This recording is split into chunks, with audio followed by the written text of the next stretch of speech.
absolutely nothing this month, so there's not a whole lot of content to give you guys. I know some of you guys just enjoy like chill vlogs at home. It's like 3 o'clock right now, so I'm kind of picking up the camera in the middle of the day. I have a few calls and figured I'd just bring you guys around for some chill days in my life. I like to work in my living room every now and then to make it feel like I'm mixing things up by moving like 15 feet away. I know I've mentioned this in past vlogs, but this dark living room really gets to me, and I kind of hate hanging out here during the day because there's no light and it sucks when it's sunny out. But when it's gloomy at night, I actually quite like it in here because it's cozy and it feels like I'm mixing up where I'm working at. Also, I've been roommateless for a little while now because of the holidays, so I sound like I'm going a little crazy. It's because my social interaction has been quite limited. But just made myself some more coffee. About to hop on a call with the brand, getting some stuff done. Fun fact, I used to be obsessed with doing my nails when I was like 14 or 15. It was clearly very cool. And I would spend all this time like painting all these like pretty abstract designs on my nails. I'll include some photos. And you know, I'm feeling a bit crafty today. I might pull up some old like Pinterest inspo photos and do a little funky nail design. That's where we're at with this vlog. This is what you guys get in 2020.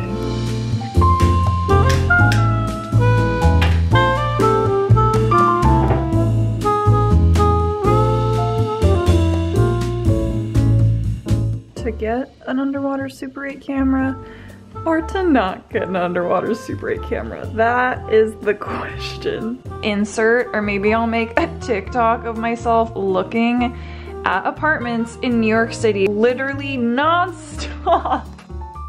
People think I'm obsessed with this, but I'm okay with it. I am obsessed with it. And I think this is an obsession that doesn't hurt anyone. Huh, this is kind of a nice little setup. These are the things I would never do if my roommates were here. You can see the benefits of making YouTube videos when you live alone. Does anybody remember, what was that nail polish YouTube channel? I was obsessed with her videos. I used to watch all of her videos and she was so talented. Thinking earlier today about what I want to have as my winter goals. Not goals, but like things to work on. So I think having like a loose idea of things to structure out my time as it gets colder and a bit more miserable. I am trying to think strategically about what I want to do with my time. These next few months, I really do want to think more about focusing on 3 things. And those 3 things are, I want to read more, I want to work on French, and I want to practice my guitar.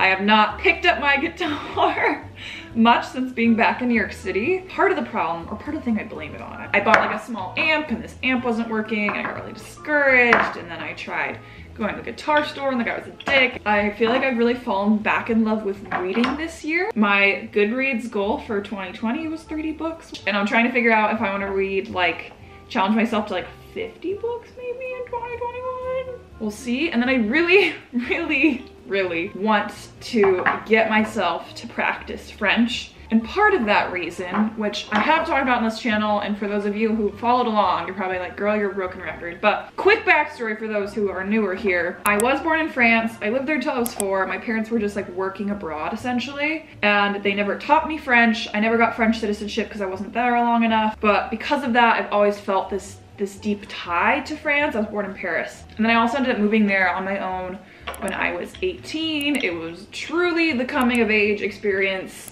that all the TikToks are talking about these days, where I was fully alone. It wasn't with the program. I didn't speak the language. I didn't really know anybody there except for this family who was like kind enough to let me stay with them. It was like a turning point in my life where I would say I was quite shy before, and moving to Paris on my own and having to figure out like life there on my own. And I was also there and very close to the Paris attacks. That was a traumatic time and a turning point for me as well. Definitely coming of age, coming into my own type of experience. And when I was there, I took a little course at Alliance Française, which is just like a small language school out there, which I really enjoyed. It's just been something that's been on my like to-do list, my bucket list For years, the American, as in the USA, education system when it comes to teaching kids different languages, I would argue is awful, at least in the public school system I went to. I have that base there, so I know like the basics. Being in Paris for a bit, I got to a point where I could understand and could piece together different words to kind of understand what person was trying to get across. I didn't really learn that much because I like barely knew anybody when I was there, and I was just taking this like very small class. So, but that is top of my list, and that's been top of my list for years. So I'm like, I need to actually commit. So I finally re-downloaded Rosetta Stone. I will, not if, I will live in Paris again one day. I can definitely see myself living there for at least 6 months to a year and really immerse myself. Again, it's a place I felt really drawn to ever since I was a child. I really enjoyed watching like Damon Dominique's videos there and Nathaniel Drew, and it's just a reminder that I really want to live there again one day. I think living there too alone and not speaking the language was an important lesson for really how hard it is to connect with a place or a location without speaking the language. Obviously you can, and I eventually made friends. It's incredibly isolating living somewhere and not speaking the language and not having a community of people that speak your language. I will go back one day, but I want to work on my French in the meantime. Okay, these flowers are gonna be a little wonky. It's not my best work. Well, they're rusty. I haven't done this in like 9 years.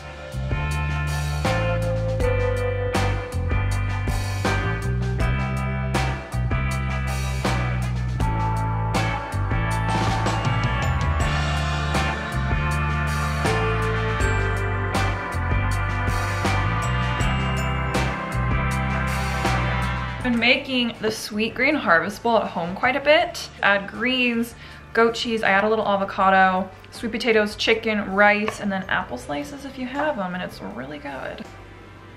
You hear that? A little punk house mouse that lives under my oven. And I've been trying to scare him away by like using something and just like, oh. I told the apartment, like the landlord, there's a mouse, and all he did was just give us this. Just this like mouse sticky pad, and then the mouse gets stuck on here, and then what do you do with it?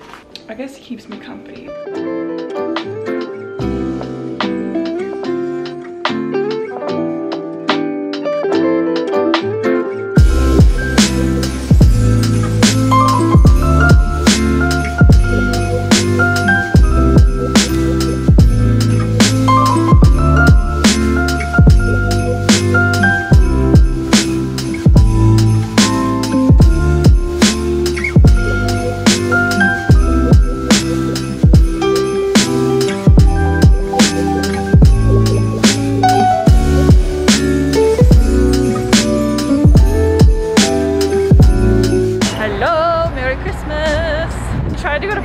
But that was just an anxiety attack waiting to happen because that's more people I've seen in one place since March. So yeah. That was a big no. So we're just gonna go for a nice little leisurely stroll.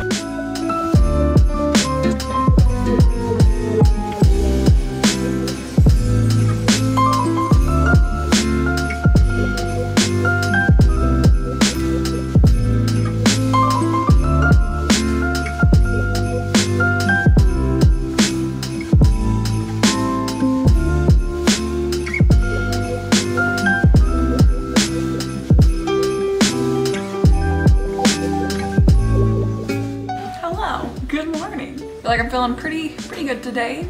Spirits are lifted. I was reading through comments on my last vlog. I talked a bit about loneliness, the difficulties of like deep friendships as like a young adult living somewhere new, and so I was really pleasantly surprised with just like the feedback and the comments and the DMs I got about it. So I figured I'd talk a bit more about it because I've had some really good conversations with some of you guys. Part of that for myself personally stems from moving around a lot as a kid. So I changed schools 7 times by the time I was in 7th grade, but also I have changed my life and started anew so many times since high school, which I would say is probably not the average person's experience who kind of just like goes to high school, goes to college, and then like gets a job. I graduated high school. I attended a university for a year in the LA area, and I had some really incredible friends that I loved. I had a lot of good memories, but I just knew it wasn't the right fit, and I was also feeling really trapped by the like system. I was really frightened of just going to school, getting a job, getting married, getting stuck in the like average routine that we're kind of told to go down. So I was like, screw it, I'm gonna be an au pair and move to France, hence all the stuff I talked about earlier in the vlog. There, I went to this first university I built this entire life, and then I started completely from scratch, all anew in France, and I slowly started building up a life. I built a routine, I made friends, I made connections slowly, and then I had to go back to the US to finish up my, you know, university education. You've probably seen some of my videos there that I absolutely loved. It was such a special time in my life. I had an incredible experience, especially socially. Like, it was just like a really fun time. I really grew into my own. But then I decided to move to New York without a single friend from college. All my friends from college basically stayed pretty much in the same exact area, and instead I moved to the complete end of the country, like a 6.5 hour flight away. And for basically the like 5th time, I like basically started my social life absolutely from scratch. I think doing that so much in my young adulthood kind of like leaves you like kind of feeling like you're constantly on your toes, like you don't know where you're gonna go, you don't know who's gonna be in your life, so you kind of learn to like rely on yourself.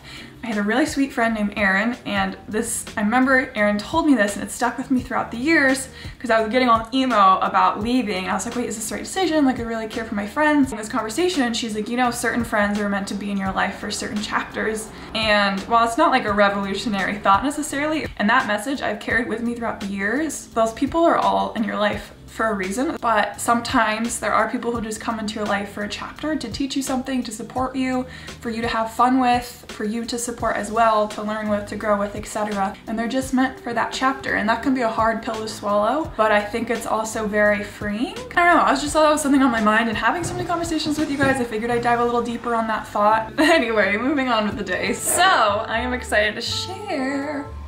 But Everlane is sponsoring this video. I love Everlane. I worked with them last year. I've worn their stuff for years. They're a cool, sustainable brand. So I picked up a few pieces from them. I'm gonna show you guys a little baby haul. As we go into the holiday season, got a lot of great pieces like sweaters and a blanket, or in this case, I love their workout gear because it's super lightweight, but really, really great for like running or exercise classes or yoga. Their Perform legging here that's under $60. I got their little workout set. I think this could be a great gift for my sister. Don't watch this age. A little gift to yourself, especially with like the New Year's coming around and people having their new resolutions and wanting to focus on fitness a bit more in the new year. They also have a bunch of really great cozy items, so when you're trying to snuggle up for the holiday season, there's like a lot of really great sweaters. I happen to get this corduroy number right here, and it's super comfortable. I love the cut of it. I also got this carry-on case because I am gonna go back to California for the holidays. I'm super excited.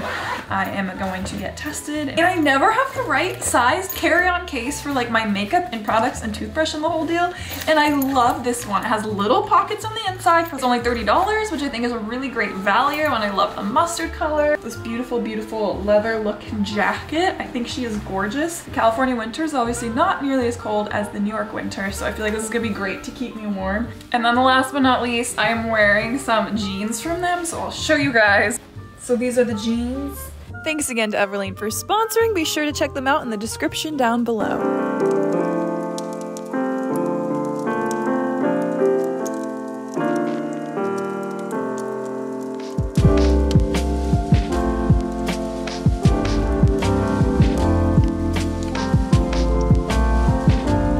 I've been getting messages all day where it's like, New York storm coming, and it is the most beautiful snow outside. Snow to me is still such a rarity, and it's like, it's everywhere. I'm so excited. It actually feels like Christmas finally. I feel like I need to go prance up there, but I kind of don't want to do it alone. All right, I'm doing it. I want to frolic. Gotta just, you know, gotta go for it.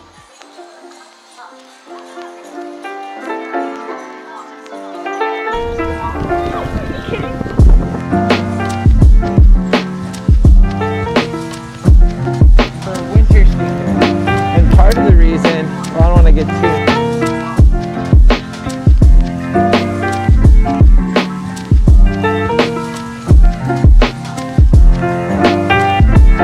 This is crazy, there's nobody out. It's snowing so much, but it's not too cold. It's absolutely magical right now.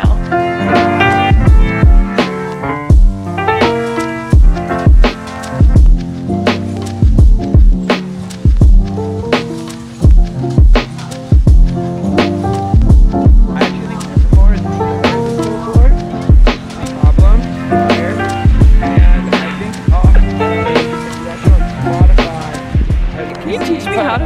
make one? Snowball lessons with Fletch. I'm a winter noob, and so I don't really know how to make a proper snowball. I'm a winter expert. You are. You lived in Colorado for 10 years. This is a solid one. Get way more than you think you need, and then compact it so that it'll stay together when you throw it.